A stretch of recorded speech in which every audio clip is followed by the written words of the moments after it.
मूर्धन्य महाप्राण अघोष व्यंजन वर्ण का उदाहरण कौन सा है? इसका राइट आंसर हो जाएगा ऑप्शन नंबर बी, आपका 202 का बी। सॉरी, ये गलत इसमें हुआ है, इस जगह पे जो है 202, इस पे हमारा आएगा ऑप्शन नंबर, यहाँ गलत मिस्टेक है, ये ठे है यहाँ पे, ठीक है, क्योंकि ये मूर्धन में आ जाता है और ये महाप्राण भी दूसरे नंबर पर आया तो महाप्राण हो जाता है, पहले और दूसरे पे आ जाता तो अघोष भी हो गया, तो इसलिए राइट आंसर हो जाएगा हमारा बी, यानी ठे, ठठेरे वाला ठे। क्वेश्चन नंबर 203, किस समूह में सभी स्वर्ग दीर्घ हैं?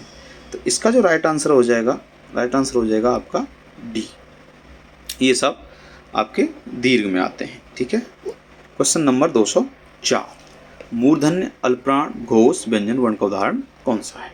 इसका जो राइट आंसर हो जाएगा option number D. Question number 205, तालव्य महाप्राण घोष वर्ण का उदाहरण कौन सा है? तालव्य भी होना चाहिए, महाप्राण भी और घोष भी होना चाहिए, ठीक है। तो पहले तो ये देख लीजिए तालव्य में होते कौन से हैं, तो देखो घ तो तालव्य में आएगा नहीं, ठीक है। उसके बाद च, छ, ज, तो च छः वाले आ जाते हैं, तो देखिए च और छ अगर देखा जाए ये वाला, तो ये तालव्य में भी आ रहा है, महाप्राण भी आ रहा है, और ये घोष में भी आ जाए, क्योंकि इसका जो राइट आंसर कौन सा हो जाएगा ऑप्शन नंबर, सॉरी, ये वाला अगर देखा जाए तो ये घोष में नहीं आ रहा है, क्योंकि ये पहला और दूसरा किस में आ जाता है आपका घोष में, और तीसरा चौथा पाँच में आ जाता है घोष और सघोष, तो ये भी नहीं होगा, तो ऑप्शन नंबर हो जाएगा सी 6, इसकी जो मात्रा मिस्टेक से लगी है। क्वेश्चन नंबर 206, तालव्य महाप्राण अघोष व्यंजन वर्ण का उदाहरण कौन सा है? तो इसका राइट आंसर हो जाएगा ऑप्शन नंबर बी, जैसे कभी हमने यहाँ बताया था, महाप्राण अघोष, क्योंकि यहाँ पे ये घोष था इसलिए हमारा 6 नहीं था, इसलिए अब यहाँ पे ये अघोष बोल रहा है तो अघोष में 6 आ जाएगा। क्वेश्चन नंबर 207, कंठव्य महाप्राण घोष व्यंजन वर्ण का उदाहरण कौन सा है? इसका राइट आंसर हो जाएगा option number C. Question number 208, दंत्य वत्स महाप्राण, ये फिर वही हर जगह जहाँ वर्ष लिखा है ये जो है वर्ष है, ये इस तरीके से, ठीक है। दंत्य वत्स महाप्राण घोष व्यंजन वर्ण का उदाहरण कौन सा है? तो 208 का राइट आंसर हो जाएगा आपका option number B. Question number 209, मूर्धन्य अल्पप्राण अघोष वर्ण का उदाहरण कौन सा है? इसका राइट आंसर हो जाएगा ऑप्शन नंबर बी। और इसमें जो मूर्धन्य, ये जो रा है ये दोनों जगह एक ही हो गया, तो ये इसमें एक आप तय कर लीजिए, ये वाला मूर्धन्य में आ जाएगा, अघोष में भी आ जाएगा, और इसका उदाहरण हो जाएगा। क्वेश्चन नंबर 210, किस समूह के वर्णों का उच्चारण स्थान मूर्धा है? तो मूर्धा वाले कौन से भैया? इसका जो राइट आंसर हो जाएगा ऑप्शन नंबर ए, से, श्रेय, टे और ठे, ये सब मूर्धन्य में आ जाते हैं। क्वेश्चन नंबर 211, कंठव्य अल्पप्राण व्यंजन वर्ण का उदाहरण कौन सा है? इसका राइट आंसर हो जाएगा option number D. Question number 212, कंठव्य अल्पप्राण व्यंजन वर्ण का उदाहरण कौन सा है? इसका राइट आंसर हो जाएगा option number A. Question number 213, कंठव्य महाप्राण घोष व्यंजन वर्ण का उदाहरण कौन सा है? इसका राइट आंसर हो जाएगा ऑप्शन नंबर डी, सॉरी 213 का डी, ठीक है। क्वेश्चन नंबर 214, मूर्धन्य ह्रस्व स्वर का उदाहरण कौन सा है? इसका राइट आंसर हो जाएगा ऑप्शन नंबर ए, श्रेय। क्वेश्चन नंबर 215, इनमें से किसका उच्चारण स्थान दंत है, जो दंत से बोले जाते हैं? तो इसका राइट आंसर हो जाएगा सी, दादा ये वाले। देखिए यूपीएससी 2021 में भी ये आया हुआ क्वेश्चन है। क्वेश्चन नंबर 216, निम्नलिखित में से कौन सी व्यंजन महाप्राण है? आपको पता है दूसरा और चौथा ये सब महाप्राण में आते हैं, तो देखिए तय तो आएगा ही नहीं, ये तो अलग हट गया।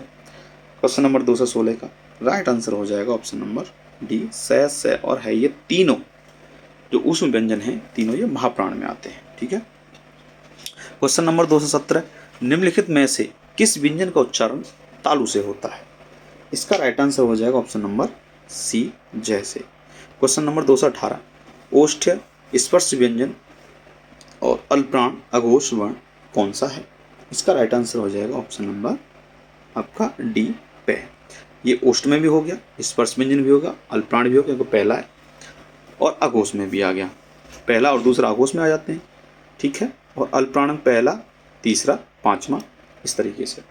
क्वेश्चन नंबर 219, निम्नलिखित में से कौन सा व्यंजन अघोष है? इसका राइट आंसर हो जाएगा राइट आंसर ऑप्शन नंबर ए, ख, ये अघोष में, क्योंकि पहला और दूसरा अघोष में आ जाते हैं। क्वेश्चन नंबर 220, घ, ग, ई, व, त, इनमें से कितने अघोष व्यंजन हैं। 220 का जो राइट आंसर हो जाएगा ऑप्शन नंबर सी।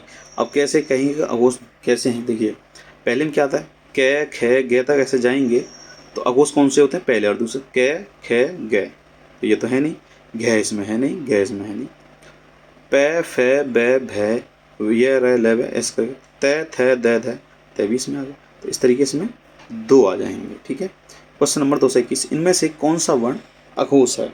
221 का राइट आंसर हो जाएगा सी, क्योंकि च छ जाए तो पहला वाला अघोष में आ जाएगा। क्वेश्चन नंबर 222, निम्नलिखित व्यंजनों में नासिक व्यंजन, तो नासिक व्यंजन राइट आंसर हो जाएगा न।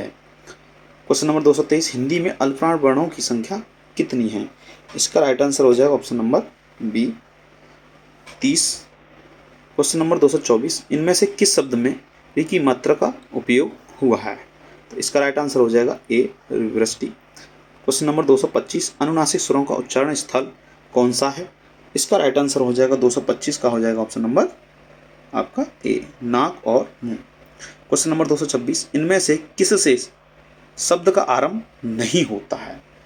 226 का राइट आंसर हो जाएगा आपका अड़े से, इससे किसी को भी आरंभ नहीं होता कोई भी शब्द।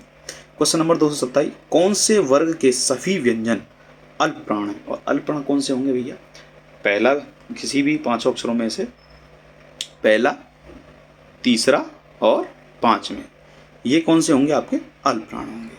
तो इसमें कौन से हो जाएंगे भैया 227 में, देखिए आप इसका जो राइट आंसर हो जाएगा आपका ऑप्शन नंबर सी। ठीक है, क्वेश्चन नंबर 228, इनमें से कौन सा दंत ध्वनि है।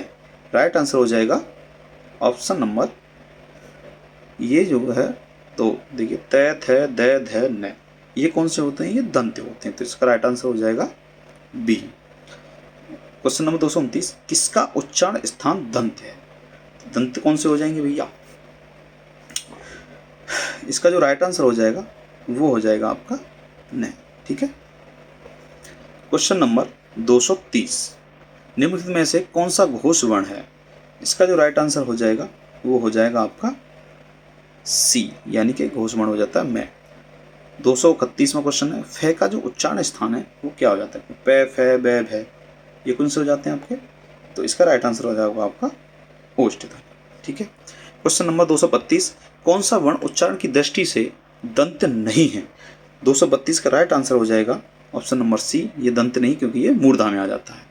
क्वेश्चन नंबर 233, च वर्ग ध्वनियाँ किस वर्ग में आती हैं, च छ जय झ, तो ये आपकी आती हैं तालव्य में। क्वेश्चन नंबर सी आपका राइट आंसर हो जाएगा।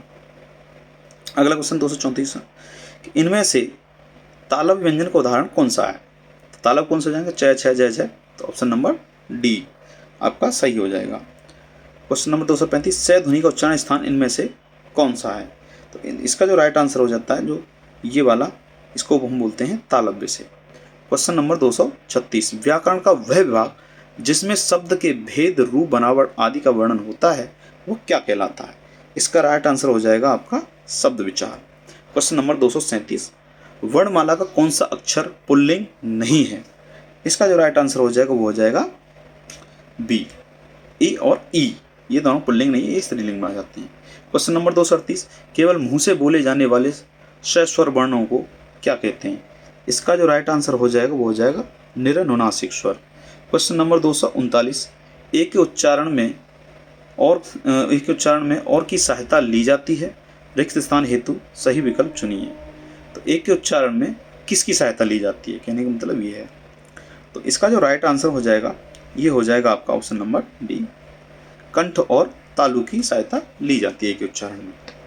क्वेश्चन नंबर 240, ये कंठ तालव दीर्घ स्वर वर्ण का जो उदाहरण है वो कौन सा है।